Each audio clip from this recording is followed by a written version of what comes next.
அருணுடைய அம்மா ரொம்ப கோவமாக வீட்டிலேருந்து கிளம்பிட்டு அங்கே அருணை பார்க்குறதுக்காக நேராக டியூட்டி பார்க்குற இடத்துக்கு போகிறாங்க. அங்கே போனால் அங்கே அருண் இல்லை. உடனே அவங்க அருணுடைய ஃப்ரெண்டுக்கு தான் கால் பண்ணுறாங்க. அம்மா எங்களுக்கு வேறு இடம் மாற்றிட்டாங்கன்னு சொல்லும்போது சரிப்பான்னு சொல்லிட்டு ஃபோனை வைக்கிறவங்க அடுத்த ஆட்டோ பிடிச்சு அருணை தேடி நேராக அருண் இருக்க இடத்துக்கு போகிறாங்க. நிறைய பேர் நிற்கிறாங்க. சிக்னலில் உள்ளவங்களை செக் பண்ணிட்டு இருக்காங்க. நிறைய ஒரு பிரச்சனை அப்படின்றதுனால என்னம்மா இங்கே எதுக்குமா வந்தீங்கன்னு சொல்லி அங்கே நிற்கிற அருண் அவங்க அம்மாவை பார்த்து கேள்வி கேட்க கொஞ்சம் கூட யோசிக்காமல் யார் இருக்காங்கன்னு கூட பார்க்காம அந்த இடத்துல பல்லான்னு ஒரு அருணுக்கு விடவும் செய்ய அருண் கன்னத்துல கையை வச்சபடி அம்மாவை பார்க்குறாரு. ஏமா என்னாச்சு, எதுக்குமா இப்போ என்ன அடிச்சிங்கன்னு சொல்லி கேட்க, அதுவும் பொது இடத்துல வச்சு என்னம்மா பண்ணிட்டு இருக்கீங்கன்னு அருண் கோவப்பட அருணை சுற்றி இருக்க அருண் கூட இருக்க அத்தனை ஆஃபீஸர்ஸும் இங்கே நடந்த பிரச்சனையை பார்க்க அங்கே செக் பண்ணிட்டு இருக்க அந்த மக்கள் கூட தான் அருணை தான் பார்க்குறாங்க. என்னாச்சுன்னு தெரியலேன்னு ஒருத்தருக்கு ஒருத்தர் பேசிக்கிட்டு நிற்க அப்போ அருண் அம்மா அங்கே அருணை பார்த்துட்டு கேட்குறாங்க, ஏண்டா உன்னை நான் என் பையனா அவ்வளோ நினச்சி நான் ரொம்ப பெருமைப்பட்டேன். ஆனால் இன்னைக்கு நான் போய் உனக்கு அம்மாவா, நீ எனக்கு என் பையனா அப்படின்னு நினைக்கிறப்போ எனக்கு ரொம்ப வலிக்குதுடா. உன்னை மாதிரி ஒருத்தனை நான் என் மகனா பெற்றதை நினச்சி இன்னைக்கு நான் வருத்தப்படுறேன்னு சொல்ல, அம்மா என்ன நடந்துருச்சுன்னு இப்போ நீங்கள் பேசுகிறீங்க, எதுவாக இருந்தாலும் வாங்கம்மா தனியாக போய் பேசலான்னு சொல்ல, இல்லை நான் இங்கே தான் பேசுவேன்னு சொல்லி அருண் அம்மா ரொம்ப வேகமாக சத்தம் போடுறாங்க. என்னடா நினச்சிட்டு இருக்கோம் மனசில் அப்படின்னு கேட்க, சீதா கிட்ட எதுக்கு அப்படி நடந்துக்கிட்டேன்னு சொல்லி கேட்குறாங்க. இல்லைம்மா அது வந்துன்னு சொல்ல, சீதா பேசினதில் என்ன தப்பு இருக்குது, அதுக்காக நீ அவளை கை நீட்டி அடிப்பியா? அவள் இந்த வீட்டுக்கு உன்னை நம்பி தானே வள வந்தா, வீட்டில் யாருக்கும் சொல்லாமல் 2 பேருமே கல்யாணம் பண்ணிக்கிட்டீங்க.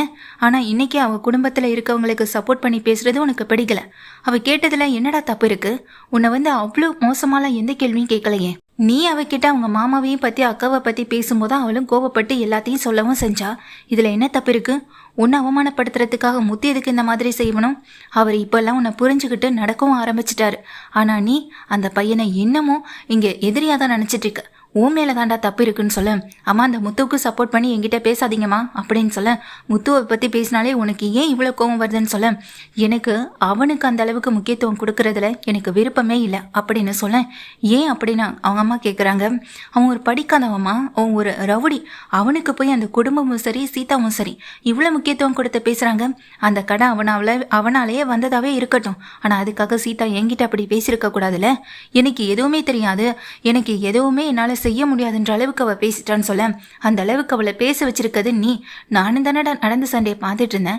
தப்பு முழுக்க ஓ மேலே வச்சுக்கிட்டு சீதா மேலே எப்படி உன்னால பழி போட முடிஞ்சதுன்னு சொல்லி கேட்குறாங்க இங்கே அருணுடைய அம்மா. அதுக்கு அருணும், அம்மா எதுவாக இருந்தாலும் நம்ம வீட்டு பிரச்சனையை வீட்டில் போய் பேசிக்கலாம், இப்படி ரோட்டில் நின்று எல்லாருக்கும் தெரிகிற மாதிரி இதை நம்ம தெரியப்படுத்த வேண்டாம்னு சொல்ல, டேய் எனக்கு நான் இங்கே தான் பேசணும், நான் பேசி தான் ஆவேன் அப்படின்னு சொல்கிறாங்க. ஆமாம், ஒரு பொண்ணு உன்னை நம்பி கல்யாணம் பண்ணிட்டு வந்துட்டா நீ சொல்கிறத கேட்டு தான் அந்த வீட்டில் அந்த பொண்ணு இருக்கணுமா? இந்த வீட்டில் நீ எப்படி வாழ்கிறதுக்காக பிறந்தியோ அதே போல தான் ஒவ்வொரு உயிரும் இந்த உலகத்தில் சுதந்திரமாக வாழ்கிறதுக்காக பிறந்தவங்க. அவங்கள அடக்கி வச்சு ஆளணும், அவங்கள நமக்கு கீழே கொண்டு வரணும், நாம் நினைக்கிற மாதிரி அவங்க நடந்துக்கணும் அப்படின்னு நீ நினைக்கிறது ரொம்ப பெரிய தப்பு. அதே போல் சீதாவை நினச்சா என்னடா ஆகும் லைஃபு அப்படின்னு சொல்லி கேட்க, எதுவுமே பேசாமல் அருண் முறைச்ச மாதிரி தான் அம்மாவை பார்த்துட்டே நிற்கிறாரு.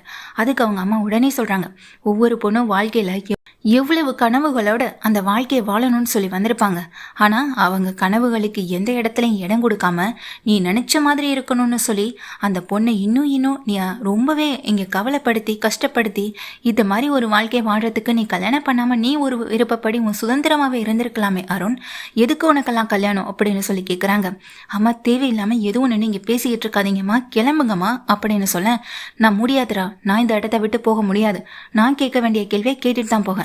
ஆமாம், உங்கள் அப்பா கிட்ட நான் பட்ட கஷ்டத்தை எந்த பொண்ணும் உன்னே நம்பி வர பொண்ணை அனுபவிக்க கூடாதுன்னு நான் நினச்சேன். ஆனால் இன்னைக்கு நான் நினச்சதுக்கு மாதிரியாக தான் நடந்திருக்கு. உன் அப்பா என்கிட்ட எப்படி இல்லை இதை விட மோசமாக நடந்துப்பாரோ அதை விட மோசமாக தான் நீயும் இங்கே சீதா கிட்ட நடந்துட்டுருக்க. இதெல்லாம் ரொம்ப தப்பு அருண் அப்படின்னு சொல்லிட்டு, நான் பட்ட கஷ்டத்தை இன்னொரு பொண்ணு என் கண்ணு முன்னாடி பட வேண்டாம்னு நினைக்கிறேன். இதுக்கப்புறம் சீதா உன் கூட வாழணும்னு நினச்சி அந்த வீட்டுக்கே வந்தாலும் நீ சந்தோஷமாக சுதந்திரமாக இருக்கானா நீ இந்த வீட்டில் இருக்க வேண்டாமான்னு சொல்லி நானே அவளை அனுப்பி வச்சிருவேன் அவளுடைய சந்தோஷத்துக்காகன்னு சொல்லும்போது அருணுக்கு ரொம்ப அதிர்ச்சியாக இருக்குது. ஒரு நாளும் தன்னுடைய அம்மா இந்த மாதிரி கோவப்பட்டு தாங்கிட்ட நடந்துகிட்டது இல்லை அப்படின்னு அருணுக்கு நல்லாவே தெரியும். அதெல்லாம் தெரிஞ்ச அருண் இங்கே தான் அம்மாவை அதிர்ச்சியோட பார்க்க அப்போ தான் அவங்க அம்மாவை சொல்கிறாங்க, எந்த ஒரு பொண்ணும் தான் பட்ட கஷ்டத்தை இங்கே கண்ணு முன்னாடி இன்னொரு பொண்ணு படுறத பார்த்துட்டு பார்த்துட்டு பொறுமையாக போயிட்டு இருக்க மாட்டாடாம். நான் ஒரு மாமியாராக இருக்கலாம், ஆனால் நானும் ஒரு பொண்ணு தானே. உன் முன்னாடி என் கண்ணு முன்னாடி உன்கிட்ட ஒரு பொண்ணு அவஸ்தைப்படுறத நான் பார்க்க மாட்டேன். பார்த்துட்டு என்னால் சும்மாவும் இருக்க முடியாது. அவள் என்னடா பாவம் பண்ணா? எந்த பொண்ணும் கல்யாணத்துக்கு பிறகு அவங்க குடும்பத்தை விட்டு கொடுத்து தான் வாழணுமா? நீ என்ன தப்பு செஞ்சாலும் அதுக்கு அவ இங்கே தான் புருஷனை விட்டு கொடுத்துடக்கூடாதுன்னு உனக்கு சப்போர்ட்டாக நிற்கணும்னு நினைக்கிறியா? அந்த மாதிரி நான் என்ன தாண்டா ரொம்ப பெரிய தப்பாக போச்சு. அந்த தப்பை சீதா பண்ணக்கூடாதுன்னு நினச்சேன், அவளும் அதை பண்ணலை. தப்புனா தப்பு, அதை நேராக சொல்கிற தைரியம் இங்கே சீதாவுக்கு இருக்குது. அந்த தைரியம் அவகிட்ட இருக்கிறது எனக்கு ரொம்ப பிடிச்சிருக்கு அப்படின்னு சொல்கிறாங்க. அந்த பொண்ணுக்கு உன்கிட்ட சில விஷயம் பிடிக்கலைன்னா அதை நேராக தான் சொல்வான். அதுக்காக அவளை நீ கை நீட்டி அடிப்பியா அப்படின்னு சொல்லி திட்டுறாங்க. பொண்ணுங்கன்னா கல்யாணத்துக்கு பிறகு உனக்கு அடிமையை வாழணும்னு நினச்சிட்டு இருக்கியா அருண்? இந்த பழக்கம்லாம் உனக்கு எப்போ இருந்துட்டா வந்தது? உன்னை நான் அப்படியா வளர்த்தேன்? இப்போ எனக்கு உன்னை என் பையனை சொல்லிக்கிறதுக்கு அவ்வளோ அசிங்கமாக இருக்குது. என்னைக்கு இந்த போலீஸ் ட்ரெஸ்ஸை போட்டப்போ உன்னை என் பையனை சொல்லிக்கிறதுக்கு பெருமையாக இருக்குன்னு சொன்னேனோ அதே வாயால் தான் இன்றைக்கி சொல்கிறேன். இந்த அருணை எனக்கு என் பையனை சொல்லிக்கிறதுக்கே அசிங்கமாக தான் இருக்குன்னு சொல்கிறாங்க.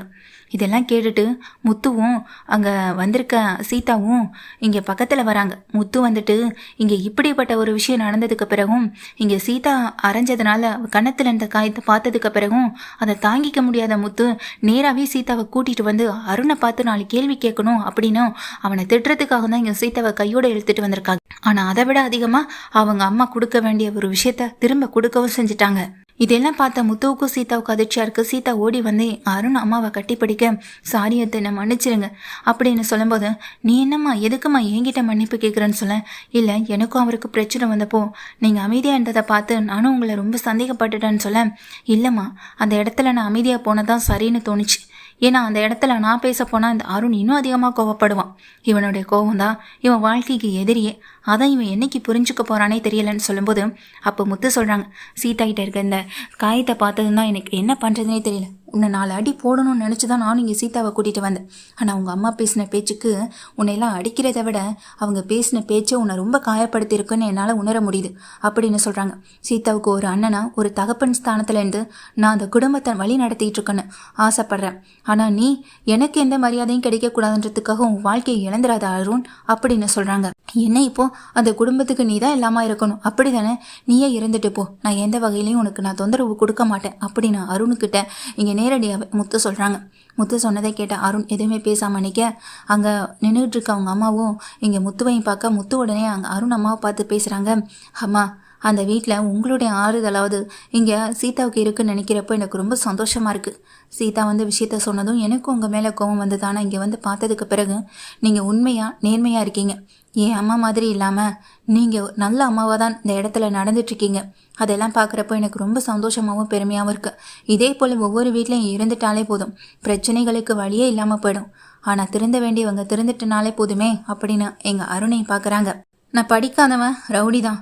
ஆனால் எனக்கு எந்த இடத்துல எப்படி நடந்துக்கணும்னு நல்லாவே தெரியும். படித்து முட்டாளாக இருக்கக்கூடியவன் நான் கிடையாதுன்னு சொல்லி முத்து அந்த இடத்துல சொல்ல, இங்கே அருண் அம்மா சொல்கிறாங்க, சீதாவை நீ வீட்டுக்கே கூட்டிகிட்டு போப்பான்னு சொல்ல, சீதா வந்துட்டு சொல்கிறாங்க, இல்லைம்மா நான் இனி உங்கள் கூட தான் இருப்பேன் அப்படின்னு சொல்லும்போதும் சீதாவுக்கு எது விருப்பமோ அப்படியே இருந்துட்டு போகட்டுமான்னு அங்கே முத்துவும் சொல்ல, அருண் அப்படியே அதிர்ச்சியில் இங்கே என்ன பேசுகிறேன்னு தெரியாமல் நின்றுட்டு இருக்கும் போது அங்கே உடனே கையெடுத்து கும்பிட்டு சீதா கிட்ட மன்னிப்பும் கேட்குறாங்க எல்லாருக்கும் மத்தியிலையும். இங்கே சீதா எதுவுமே பேசாமல் அருண் அம்மாவை பார்க்க, செஞ்ச தப்புக்கு மன்னிப்பு மட்டுமே இங்கே மருந்தாகாத அருண், நீ இனிமே நடந்துக்க போகிற ஒவ்வொரு செயலும் தான் அதை உன்னைகிட்டேருந்து சரி பண்ணும். சீதாவுக்கும் நம்பிக்கை வரவழைக்கும். எல்லாத்துக்குமே காலம்தான் பதில் சொல்லும். இதே காலம் எனக்கு பதில் சொல்லுன்னு என் வாழ்க்கை முழுக்க ஓடிடுச்சு.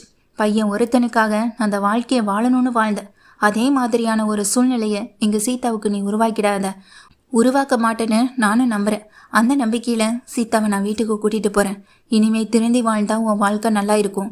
ஒரு பையனை பேத்திருக்கோம், அதுக்காக உன் வாழ்க்கை நல்லா இருக்கணுன்றதுக்காக இன்னொரு பொண்ணை கஷ்டப்படுத்தி அந்த வீட்டில் நான் இனி இருக்க வைக்கவும் மாட்டேன். இனி சீதா எடுக்கிற முடிவு தான் என்னோட முடிவும் அப்படின்னு சொல்லி சீதா அங்கேருந்து கூட்டிகிட்டு போகிறாங்க அருண் அம்மா இப்படியெல்லாம் பேசுவாங்கன்னு அருணை எதிர்பார்க்கல. தாமா இந்த அளவுக்கு கோவப்பட்டும் வருத்தப்பட்டும் பார்க்காத அருண் முதல் தடவையாக இப்படி தன் மனசில் இருக்கிறத கொட்டி தீர்த்ததை நினச்சி ரொம்ப ஒரு ஆச்சரியத்தோட பார்த்துட்டே நிற்க, முத்துவும் எதுவுமே பேசாமல் அருணை பார்த்து முறைச்சப்படி அங்கேருந்து கிளம்பி போக, அருணுக்கு எல்லா மத்திலையும் அடி வாங்கினது மட்டும் இல்லாமல் அசிங்கப்பட்டதும் அங்கே ஒரு பெரிய ஒரு கேள்விக்குறியாக தான் இருக்குது அவருக்கு.